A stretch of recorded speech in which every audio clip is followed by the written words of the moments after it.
কিয়ামতের কঠিন ময়দানে যেদিন বিচারের কাজ শুরু হয়ে যাবে, সেদিন কি এই রাজ্যের ভিতরে একজন মানুষ অনাহারি থাকলে, একজন মানুষ কষ্ট পাইলে, ইহার ভার কি তুমি নিবা? ইহার ভার কি তুমি নিবা? হাসরের মাটি কোনা নিব না? যদি সেদিন না নাও, আজকে আমার ভার আমাকে বইতে দাও, বস্তাটা আমার গাড়ির ভিতরে তুলে দাও, আমি মহিলার বাড়ি পর্যন্ত পৌঁছে দেব। আল্লাহু আকবার।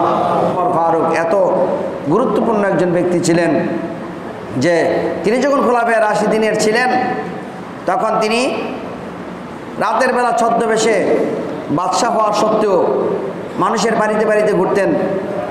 হঠাৎ করে শুনতে পায় এক ঘরের ভিতরে মেয়ে আর মা দুইজন মিলে তারা উটের দুধ দোহন করেছে, বাজারে বিক্রি করবে। তো মা বলতেছে কিছু পানি দিয়া দে, দিলে পারবে না, বাজারে বিক্রি করলে দামটা বেশি হবে। তখন মেয়ে বলতেছে, মা হযরত ওমর কিন্তু যদি জানতে পায় তাহলে কিন্তু খবর আছে। মা বলতেছে, হযরত ওমর তোমার বাড়িতে এসে বসে আছে, যে জানবে পানি ঢালো। হযরত ওমর কিন্তু বাড়ির পাশেই ঘরের কাছে দাঁড়াই রয়েছে, যেখানে ভাগের বই হয়েছে সেখানেই তার রাইত হয়েছে। হযরত ওমর বলেন,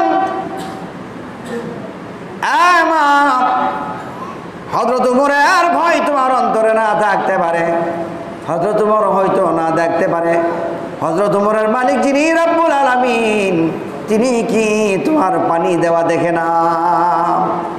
তুমি যে দুধের মধ্যে পানি মিশাচ্ছ, এটা কি তোমার হযরত ওমর না দেখলেও আল্লাহ তো দেখে। তো তোমার আল্লাহর প্রতি কি কোনো ভয় নাই? তিনি চেনেন হযরত ওমর, আল্লাহ তাকে সেইভাবে মিলাই দিত। তিনি আইন শৃঙ্খলার উপরে খুব কঠোর ছিলেন। উনি যখন রাষ্ট্র পরিচালনা করতেছিলেন, একটা মোমবাতি জ্বালায়া বৈশা রাতের বেলা অর্ধরাত্র পর্যন্ত তিনি রাজপ্রাসাদের কাজ করতেন।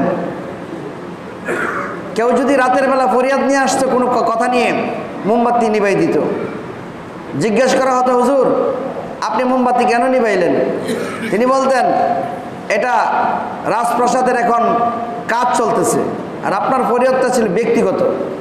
তো রাজপ্রাসাদের কাজের সময় আমি মোমবাতি জ্বালায় রাষ্ট্রের কাজ করছি, আর আপনি যখন ব্যক্তিগত কথা বলছেন, তখন আমার রাজপ্রাসাদের এই মোমবাতি জ্বলতে পারবে না, এটা ক্ষয় হয়ে যাচ্ছে।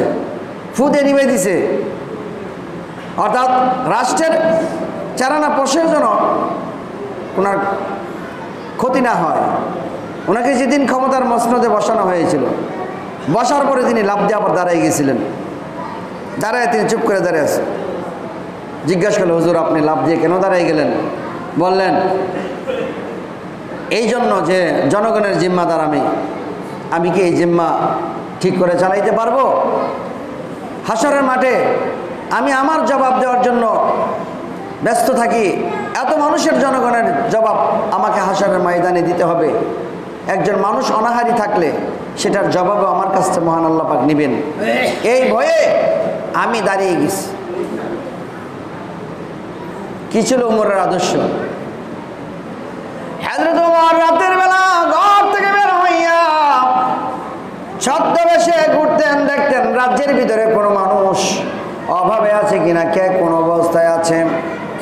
হঠাৎ করে একদিন গিয়ে দেখে এক মহিলা একটি পাতিলের মধ্যে রান্না করতেছে, তিনটা বাচ্চা কান্নাকাটি করতেছে, বলতেছে দাঁড়াও, এই তো হয়ে যাচ্ছে, তরকারি হয়ে যাচ্ছে, এই তো খাবার হয়ে গেছে, দাঁড়াও, এই বলি বলতেছে।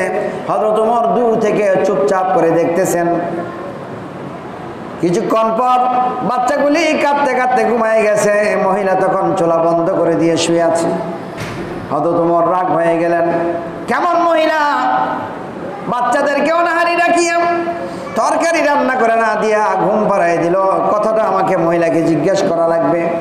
মহিলার কাছে গিয়ে জিজ্ঞাসা করে, রে মা, কেন রে মা তুমি এমন অন্যায় কাজ করলাম, তোমার কি বাচ্চার প্রতি মহব্বত নাই? হযরত ওমরের কাছে তখন তিনি বললেন, আমি কি করব, আমি নিরুপায়, আমার কিছু করার নাই, আমার স্বামী নেই, আমার কোনো ইনকামের সোর্স নেই, কেমন করে আমি আমার সন্তানকে খাদ্য খাওয়াবো? তাহলে এই পাতিলার মধ্যে তুমি কি রাখছিলা? এই পাতিলার ভিতরে আমি কিছু রাখি নাই, আমার কাছে ইহা ছাড়া আর কোনো গতি ছিল না। আমি রাস্তা থেকে কয়েকটা হাড্ডি করে এনেছি, এনে হাড্ডিটা পানির মধ্যে দিয়ে নাড়াচাড়া করে আগুন ধরে দিয়েছি। বাচ্চারা ভাবছে আমি হয়তো রান্না বান্না করতেছি, এই ভাবনা করে করে তারা ঘুমিয়ে গেছে। ইহা ছাড়া আমার আর কিছু করার ছিল না। হাড্ডি এমনি হাড্ডি রাস্তাতে কুড়াই নেওয়া, বাচ্চাদেরকে ছলনা করে ঘুম পাড়াইছে, কিছু করার নাই। হযরত ওমর চোখের পানি ছেড়ে দিয়ে কাঁদলেন। ওমর রাজকোষ থেকে তখন গিয়ে কি করলেন, ঘি নিয়ে আসলেন, বস্তা নিয়ে আসলেন। বস্তাটা সাথে যারা ছিল তারা বললেন আমাদের ঘাড়ে তুলে দেন, আমরা মহিলার বাড়িতে পৌঁছে দেই। তখন তিনি বললেন কিয়ামতের কঠিন ময়দানে যেদিন বিচারের কাজ শুরু হয়ে যাবে, সেদিন কি এই রাজ্যের ভিতরে একজন মানুষ অনাহারি থাকলে, একজন মানুষ কষ্ট পাইলে, ইহার ভার কি তুমি নিবা? ইহার ভার কি তুমি নিবা? হাসরের মাঠে কোনা নিব না। যদি সেদিন না নেও, আজকে আমার ভার আমাকে বইতে দাও, বস্তাটা আমার গাড়ির ভিতরে তুলে দাও, আমি মহিলার বাড়ি পর্যন্ত পৌঁছে দেব। আল্লাহু আকবার। এই বস্তা লইয়া মহিলার বাড়িতে যাইয়া বস্তা খুলিয়া নিজেই চুলা চড়াইয়া তখন রান্না শুরু করলেন। রান্না করার পর এরপর বাচ্চাদেরকে ঘুম থেকে জাগাইয়া খুলে বসাইয়া বাচ্চাদেরকে খাওয়াইলেন এবং মহিলার জন্য কিছু রেখে দিয়ে পরের দিনের জন্য খাবারের ব্যবস্থা করে দিয়ে বললেন এইগুলি নাও, এইগুলি নাও। ছেলে বলেন মারহাবা। এবার জিজ্ঞেস করে তুমি কি উমরের দরবারে যেতে পারো না? মহিলা তখন বলল উমর কি আমাদেরকে এসে দেখতে পারে না? তবে আপনার জায়গায় যদি হযরত উমর হইতো বড়ই ভালো হইতো। তখন তিনি বললেন তুমি যদি কোনোদিন উমরের দরবারে যাও, তাহলে উমরের জায়গায় তুমি আমাকেই দেখতে পাইবা। আল্লাহু আকবার। এই ছিল ইসলামের ইতিহাস। কেমন ছিল আদর্শ তাদের মধ্যে? আজকে আমরা আদর্শের কথা বলি মুখ দিয়ে, কিন্তু কাজে কোনো কাজ করি না। মানুষের কাছে মানুষের কোনো মর্যাদা নেই।